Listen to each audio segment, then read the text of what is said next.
Hello everyone, and welcome back to Motivity's video release notes. Now this is a little bit early, and that's for very good reason. Unless you've been living under a rock, you might not have heard Motivity now has reports. Now this is such a big update. This is something we've been working on for so long that I wanted to come in here a little bit early, tell you all about it. It was released last week. It's getting great compliments, great feedback from all of our users. And again, if you haven't heard of it already, I'm going to dive through everything as to what it does, how it works, all those little intricacies right now. So until then, sit back, relax, let's talk about reports. Now, before we jump right into reports, I need to talk about domains. So domains have never been in Motivity until now. Now you're able to assign domains and subdomains to programs throughout Motivity. Now, domains are a very highly discussed topic within ABA, and we've spent an extensive amount of time interviewing and surveying all of our customers and professionals to define what we believe to be a great starting point for domains within Motivity. Now, your account has already been pre-populated with these domains and subdomains. So these could be something like a domain of communication and a subdomain of expressive, reflective, or written. Now, organizing your programs in this way will have a huge payoff when it comes to report writing time. So you soon will be able to customize this list, but right now it's been pre-populated based off of standard assessments, programs that we've seen within the system, as well as feedback from all of our users just like yourselves. So now that you kind of understand how domains work and how you can apply domains, now let's dive into reports. So when we start talking about reports within Motivity, the flexibility that you're going to find here is crazy. Now, if you go into your note template, you may look at the new imports and say, Brian, there are no new imports here. Mine's broken. What's going on? And what you will see at the top of your note template is a note time frame. Now, that note time frame can now change the functionality of the target import that you would normally have inside your session note. So now you can have a note that stretches not only a time period, like a session note, you could have one that stretches an entire day or across multiple days. And when you choose those other time frames, your target import options will change. And this allows you to create reports for longer periods of time using the same exact platform that you're using right now. So it's super cool. It allows you to complete a full progress report, but also do things like master targets list, incident reports, assessment plans, treatment plans, pre-auth documentation, you name it.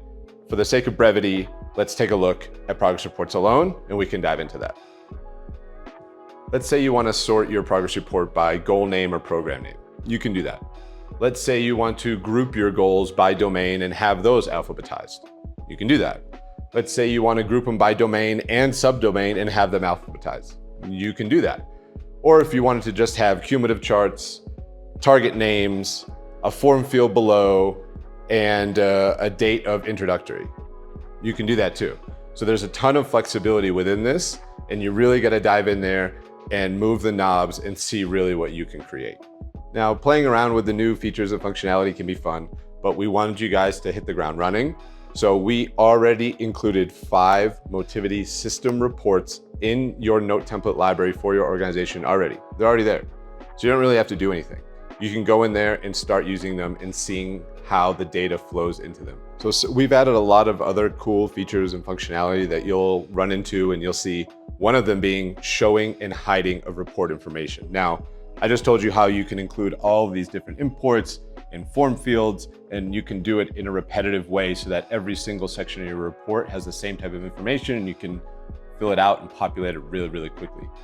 Well, let's say on some of your programs, you wanted to have cumulative charts, but for other programs or goals, you wanted to have target charts. Well, we have a very simple eyeball icon next to each section of the report, and you can just turn it off.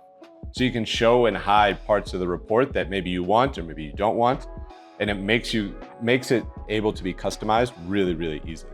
Another thing to note on the end of this is that now that we have this robust functionality into these reports and notes, we've slightly altered the algorithm we use at what we call an active learner. So now an active learner will not only be what it currently is, which is you take data on a learner that's considered active, it'll now include any notes generated for that learner as well. So just keep that in mind. And lastly, another feature that I kind of want to call out is the new program references field. So we've actually added a references field as well as a protocol field for each program. So you can now separate those. You don't have to put them all into the program description. And you can even import the program references field into your note or report. So it makes things super, super easy. So that's also in there. You can see that released live right now. And lastly, I just want to say thank you. Thank you for staying with us as we're building this over the last 6-8 months. We really wanted to release something that had a ton of value, that would provide a huge time savings for you, and really be something that we are proud of to show you that really nobody has in the industry.